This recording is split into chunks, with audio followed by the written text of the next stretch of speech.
Okay, should be live. Let me put this in the chat.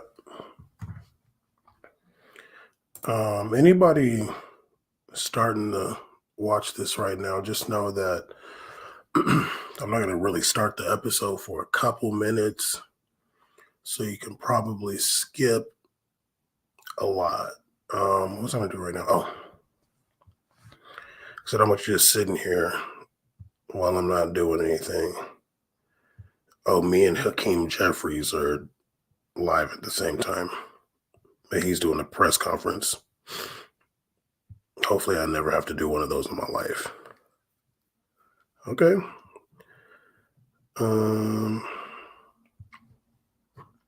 Got that fresh squeezed.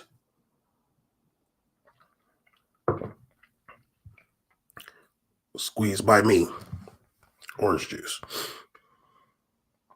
Okay, I'll post this on Twitter.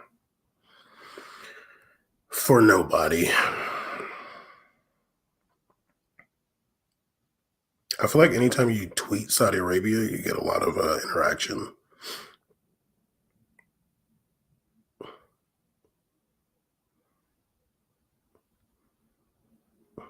Okay, I just saw this tweet. It says Mbappe has a framed Messi jersey on his wall. That's unbelievable. Dude literally beat you in the World Cup final. These people do not care about the game like that. That's hilarious. Damn, am I going to be able to finish before Ivory Coast, Nigeria? Do I even want to watch that? You know, honestly, I just don't really care about group stage of any competition like that. Like, not for real, for real. I feel like Nigeria's going to lose. Who are these people? They still starting at Iwobi? Oh, okay, they got Victor Osimhen. How much time? 2 minutes? Okay. We got some important things to talk about today. I'm going to wait till 3 minutes, and then I'm going to get it cracking. What is this? Okay. Got some stuff to talk about. Should talk about how this winter transfer window has been so trash.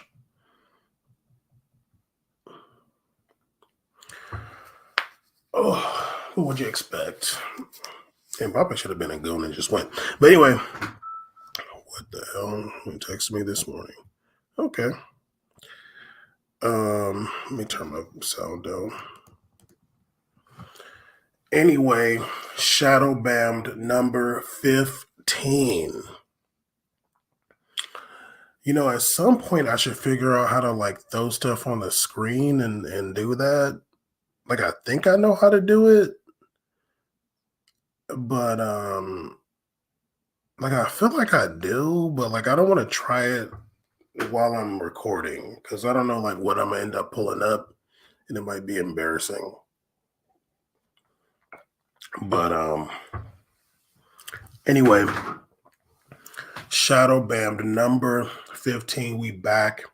It is January 18th, 2020. Oh. Big year? I think so. For football, nothing really changes. So I'm definitely not talking about that. But we got a lot to talk about today. I want to talk about a few topics. I went through some articles and, you know, I have some opinions being the best pundit in the world. So we got some things to talk about. Hopefully y'all are doing great. Oh, what's up, Alex, the homie? Alex in here early. Sorry, Alex, I'm not going to talk about Real Madrid. You know, I know you'd want me to do that because they're playing Atletico and Copa del Rey, but it's really not that serious. But I might talk about Karim Benzema. I might talk about him. Oh, and I should talk about if he goes. Maybe I'll remember. But yeah, I want to talk about some different topics today. little bit more serious episode of Shadowbammed. You know how we do here. We made a podcast empire.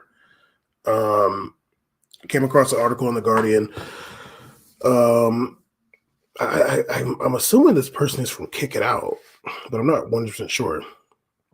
But the article is talking about sexism. It says sexism is on the rise in football. Here's what needs to change. The byline, is that the byline? I don't know. Women working across the game are increasingly targeted, which poses a question: does football really accept women? Now, just asking that question, like, dude, let me be very honest. Like, if you think that football fans are like progressive or like not sexist or like accept women, like you are living under a rock. Big C's in the building. Like if you think that it's not even like if you look on any publication or any Twitter or any YouTube, like if ESPN FC like posts something about a woman, like a video about a woman on their YouTube channel, I'm glad they took off the dislikes on YouTube because or MLS, like if they did something about women, it was always way more dislikes than likes, and just like 85% of the comments are like trashing women. So just that question, does football really accept women? Like if you're looking at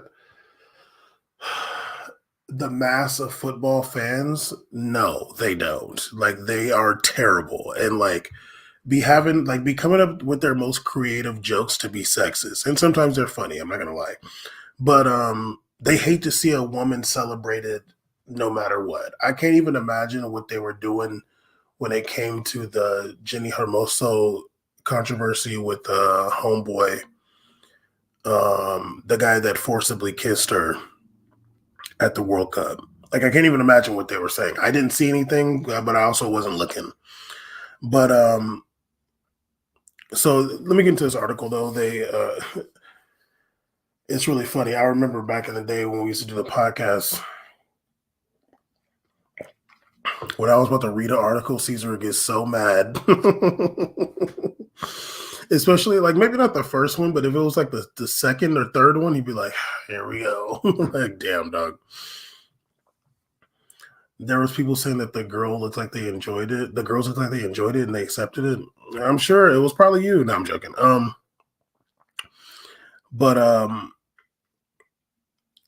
Yeah. Female pundit. This is the article. Female pundits and commentators, as well as players and women working across the game, have faced consistent abuse for simply doing their jobs. A female colleague attended the recent Fulham versus Burnley fixture, where Rebecca Welch became the first female referee in the Premier League. I actually saw that. I think I tweeted about it, or maybe did I tweet about it? I might have forgotten, but I think I tweeted about it. I'd never seen a female ref in EPL before, but I wasn't sure like if that was their first time. I remember when Liga had their first female referee, Stephanie Frappe or something like that. We talked about it a lot on that, like that was some years back. We talked about it a lot on that episode, and you know, she's been around ever since. And I want to say she's reffed Champions League matches, or at least Europa League. Like I think she's like doing her thing now. But so that was dope. I mean, finally, EPL's had its first female referee. I think Bundesliga had one a long time ago. So, but they were saying that apparently they were doing. Let me just read it. The media coverage for Welch's debut. She was the ref in EPL in the Fulham versus Burnley fixture.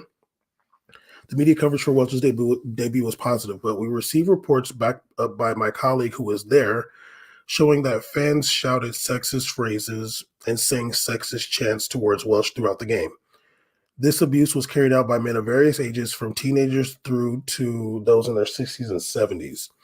Would this be acceptable behavior in any other workplace? No, it would not.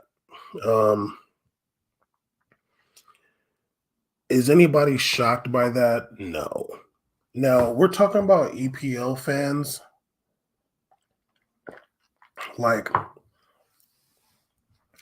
they're heinous. Like, they're singing songs about all kinds of stuff. They were, when Lukaku went to Man U, they were singing songs about how big his penis is. Apparently, the Man U fans also sang songs about what's his name, Park, the Korean player they used to have. The part of the song said they eat dogs in his country, like, and not to say like England is the worst. Like, obviously they sing hella crazy songs in the stands in every country. I don't really know about all of them everywhere. I remember when I was watching the Maradona documentary, the fans, like especially in northern Italy, would sing songs about Napoli, and they would like make fun of them because of the earthquake that happened. They would make fun of them for having like the cholera outbreak that happened, and calling them like they're like Africans and all kinds of racist and ridiculous shit. So I'm not surprised that she got that those songs against her. Is it right? No. There's all kinds of sexism and misogyny when it comes to women being in football. The thing that I wonder though, well, do I need to wonder? Of course it happens. The thing that like actually sucks even more, in my opinion, is that you even find the misogyny and stuff in women's football. The women can't escape it, even like when they're separate from the men's sport. That really sucks too, because there's all kinds of like demeaning of women. I mean, we talked on Shadowbammed episode or a couple episodes ago about the Spanish head coach who was like, in my opinion, being creepy. Not only did he support the dude that forcibly kissed that player, he also was like making the women leave their doors open at night in their hotel rooms so he could check on them. Like weird, creepy shit. Just completely. I mean, we've heard there was the guy. What was his name? Who like sexually assaulted two women who were participating in a coaching course. They talked about it in here actually. His name is Danny Cinda. He's a former Charlton assistant manager. He received a 4-year ban for sexually assaulting two women while participating in a coaching course abroad. His ban was reduced from 6 years because of his early admission of wrongdoing, but he did not face any criminal proceedings for admitting to sexually assaulting two women. Like, come on, yo. We see plenty of, and there's been so much. I mean, honestly, like I can't even remember all the different instances of women being treated unfairly and criminally in the women's sport. Now, you might be like, well, bam, that's just the way of the world. And, you know, on some level, I agree with you. But this is the We Made It podcast umbrella, and this is Shadowbammed. So we got to have solutions. You got to come with potential solutions. You can't just talk about it. Now, the person that wrote this article, did he have some solutions? I didn't even read to the bottom. Let me see what he says. He says here what needs to change. We need a review of safeguarding whistleblowing policies and processes for women in football. We need to know that those who receive a ban are appropriately rehabilitated back to the game so they cannot return without showing remorse or changing behavior. Ew. It is also imperative to those in positions of power, major broadcasters, football authorities, governing bodies show a stronger voice when it comes to dealing with sexism and misogyny. Absolutely agree there. Um, you can write all the equality, diversity, and inclusion plans in the world, but what use is that unless backed up by action? Um, okay. Finally, we need to stop accepting sexism and misogyny as some form of banter. It isn't. It's discrimination. It should be treated as such. We firmly believe misogyny should be classed as a hate crime. I definitely agree with that. It's a shame that it isn't. So that perpetrators receive the same sanctions as repercussion for hate crime. I agree. Um,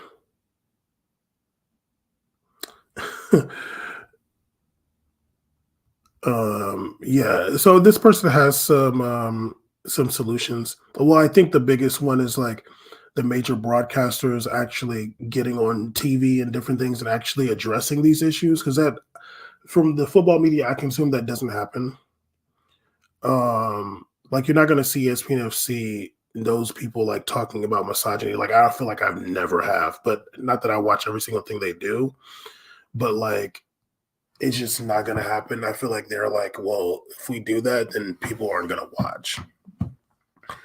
But that sucks because they should be out here making a stance and taking a stance. They do when it comes to racism to some extent, but like, why can't you do it for things like this? Um, because misogyny is like more accepted than racism. Like, obviously, people that will suffer again, people who suffer from racism will still be misogynistic proudly. Um, like that's not even debatable. But for sure, I think this person has like some good ideas. Eh. But what I think we need to start seeing is women being put in like actual positions. And there's just no reason not to. Like, let's be real. Like the footballing bodies are forcing things on players. I guarantee you right now, if you like polled the players and said, "Hey, do y'all want to have a anti-homo like a homophobia awareness and wear rainbow captain's armbands?" If you did a poll, it would have probably been like 8% would have said yes. The footballing bodies didn't do that. They said, y'all are going to do it. Y'all are doing this. We're trying to look progressive and y'all got to wear these rainbow armbands. But if you ask the players in EPL or Liga, they'd be like, no, I don't want to do that. What the hell? Like, are you kidding me? But they showed up one day with a rainbow armband and they said, okay, that's what I got to wear. Okay. Maybe somebody like, what, what's his name? Idrissa Gay was like, I don't really want to wear that. And then they're like, dog, like, stop being weird, please. But if you don't, then you're going to get benched. And that's what happened.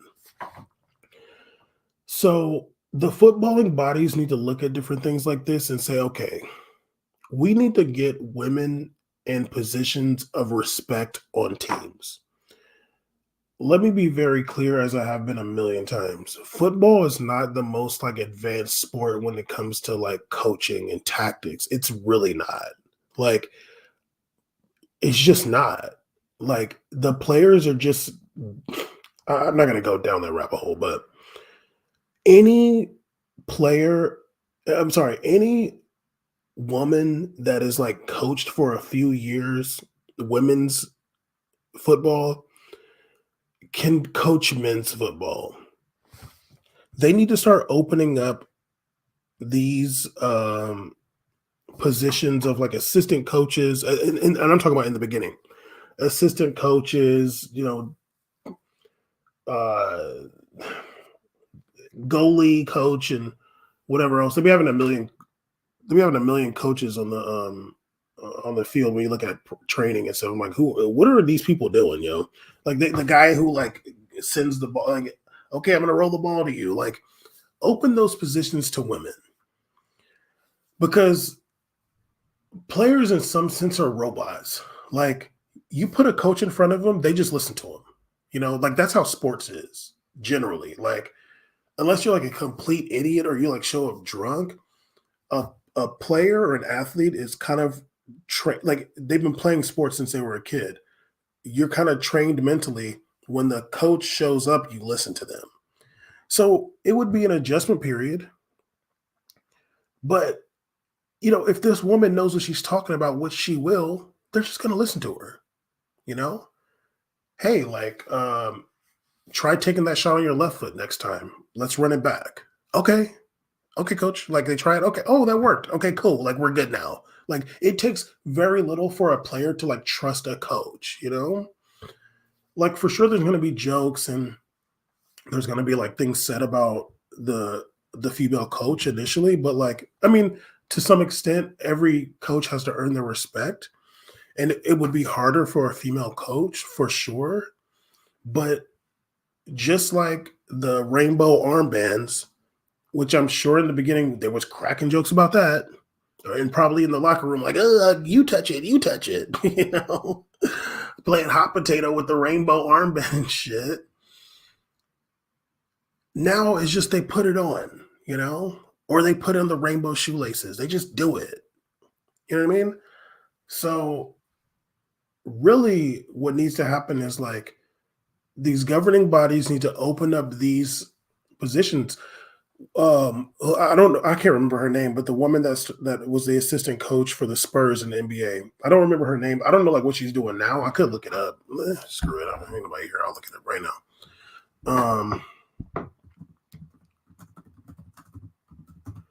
Becky Hammond, that's right. Damn, she's Russian. Okay, she started coaching the Spurs, I guess, apparently. Okay. Okay, let's look at her coaching career. She coached the Sparks.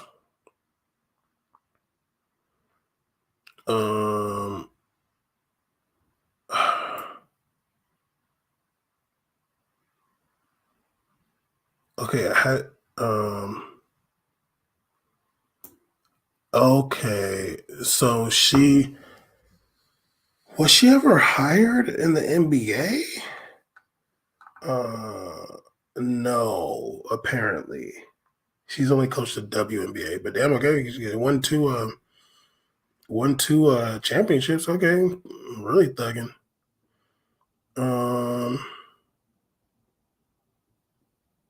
Okay, okay. She plays for Russia. I didn't know that. She born there?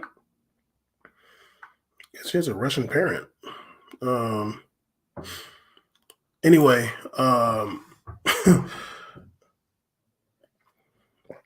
ultimately, what we're talking about here is like the governing bodies, FIFA, UEFA, CONMEBOL, whoever, saying that the way to get misogyny out the game, to attempt to, is to put women in positions of respect. And we're not talking about anything that anyone could argue a woman can't do this. Like you can't even attempt to. Literally, last thing I'll say, I literally read Jurgen Klopp say that he does not have tactics. This is a fool that like went on to win the league and Champions League and looked at as one of the best coaches in the world. And he said himself, football is simple. You don't need to overcomplicate it. Just put players in the right position. I'm paraphrasing, but it was something to that extent. And that's what most coaches are doing. They ain't doing nothing crazy. Really, what I always felt like Liverpool was like they were like they were like in really good shape. The players, like when they were winning Champions League, winning the league, like those few years when they were really thugging, it just looked like they were in really good shape. Like they don't get tired. Like they started training early in the summer. You know what I mean? Any woman could do what these male coaches are doing. And I think that FIFA needs to be like, okay, you know what? Like we need to have women coaching men. That'll because like when you ultimately get a woman that like wins the league, or a player comes out and says like this woman, like who's an assistant coach or whatever, like this is the person that really improved my game. Like imagine that like Di Maria like learned how to use his right foot and he's like, yeah, like it was Sarah really helped me. Like this is the person that showed me how to use my right foot. um of course online there's gonna be jokes, but like things like that will lead to more respect for women in the game because they're in positions of like actual respect. But we'll see. We'll see what happens. You never know. There's there's a reason I'm shadow banned, and it's probably for opinions like this that are just somebody's sitting like, damn, why not think of that? Shucking. Anyway, I want to go on to damn, I'm talking about that for a long time. Your boy Jordan Henderson, who I've always liked as a player, former Liverpool captain. Apparently, he's going to be leaving the Saudi Pro League after a short time, half a season. He was playing at Ittifaq.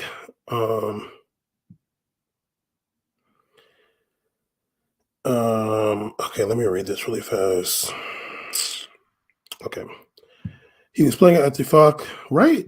Or it had Ittifaq. Yeah, Ittifaq. And apparently he's just not feeling it. Yeah, Ittifaq. The team is not like as popular as he might have thought. And apparently like his family is not really settling there in at Ittifaq in Saudi Arabia. Let me see where they play, like what city their team is in. Oh my god! Oh, this is funny actually. I'm actually literally laughing at this fool. Literally with the Ittifaq, and they play in Dammam. Oh my god! This fool literally went to East Saudi Arabia. Like what? You went to Dammam? Like you're dog. Dammam is like no, it's not cracking like that in Dammam, dude. I'm sorry, fool. Like no. Dammam is not like the fun place of Saudi Arabia, dude. It's on the east part of Saudi Arabia. Now, granted, it's not like that far from like Bahrain and stuff, but like it's not like that close either. Like it's a drive. But like Dammam had like whole like Shia uprisings. This is hilarious. Okay, now I understand. Jordan Henderson, you're leaving Saudi Arabia because your dumbass went to Ittifaq who play in Dammam, dog. Like, no. So apparently, like his family's having a hard time adjusting. Like, yeah, dude, you play in Dammam, dude. Like, what? Well, I guess his family lives in Bahrain, but like, I'm also like, dog, like, why even bring your family there? Like, just leave your family in the UK and just you see him when you see him. How many kids you got? Like, it ain't like when you're home, I mean, you know, you're training a lot, dog. Like, let's see how many kids this fool got. Oh, he's from Sunderland. Interesting. 3 kids? Goddamn. Ew, his dad was a cop. Ew.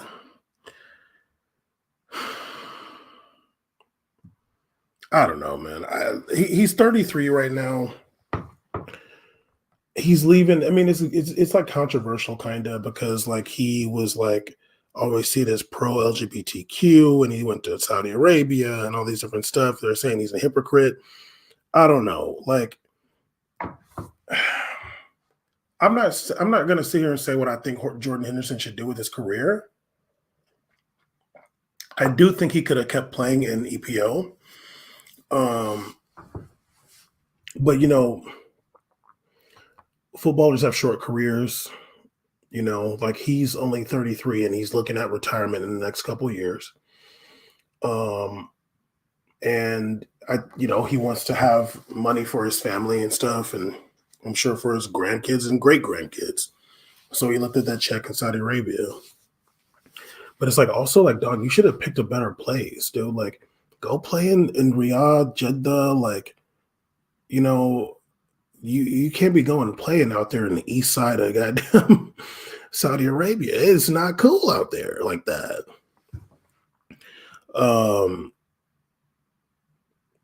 Is he a hypocrite in my opinion?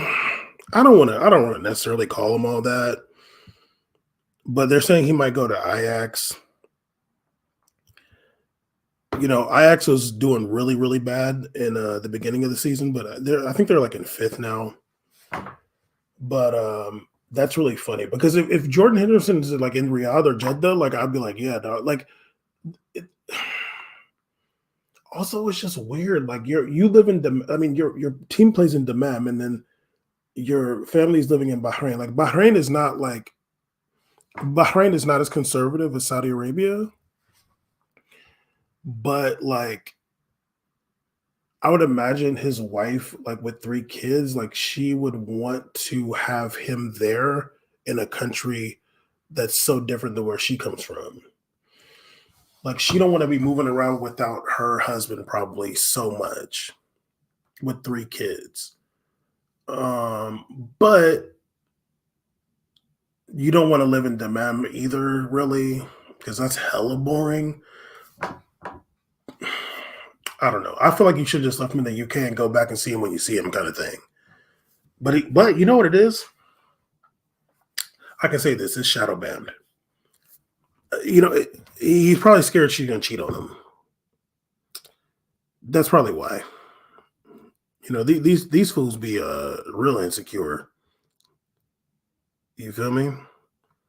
He's probably like, damn, dog. She probably don't even like me that much for real. I can't be leaving her out there, yo. I can't be leaving her out there in the UK, yo. somebody gonna slide. So let me just bring her out here in Bahrain, like where she don't know nobody. I'm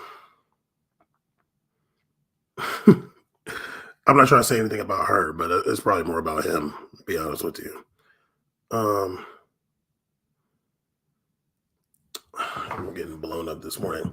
But anyway, we'll see what happens with Jordan Henderson. If he goes to Ajax, hopefully he can help them get in the top 2 or 3 or whatever. But yeah, if let me just give some advice to these players that are going to Saudi Arabia.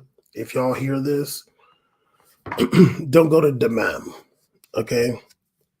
Go to Riyadh. Go to a team that plays in Riyadh, even if they're not that good. Be in Riyadh, be in Jeddah, maybe. That's basically it.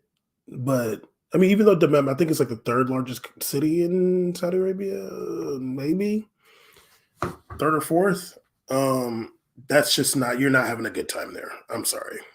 Go to Riyadh or Jeddah, but really go to Riyadh.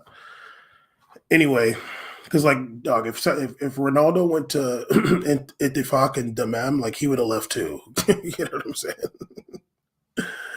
I guess Steven Gerrard was like broke before, and he's just like, I need this money, yo. He looked like he drank it all away. But anyway, last topic. Do I even want to get into this? Because I've already been on here for 33 minutes, yo. Should I save it? I think I will. I was going to talk about Karim Benzema suing the French interior minister. I guess recently the French interior minister said that he's part of the Muslim Brotherhood or something like that. He has ties to the Muslim Brotherhood. Al-Ikhwan al-Muslimin. But if I talk about that, I'm going to go off. And I already been talking about like Muslim countries, so let me chill. Anyway, Shadowbammed episode 15. Some things never change. I will be back maybe tomorrow. Well, maybe not. If not tomorrow, maybe Sunday or Monday. We'll see. Anyway, thanks for coming in to Alex and Caesar. Holler.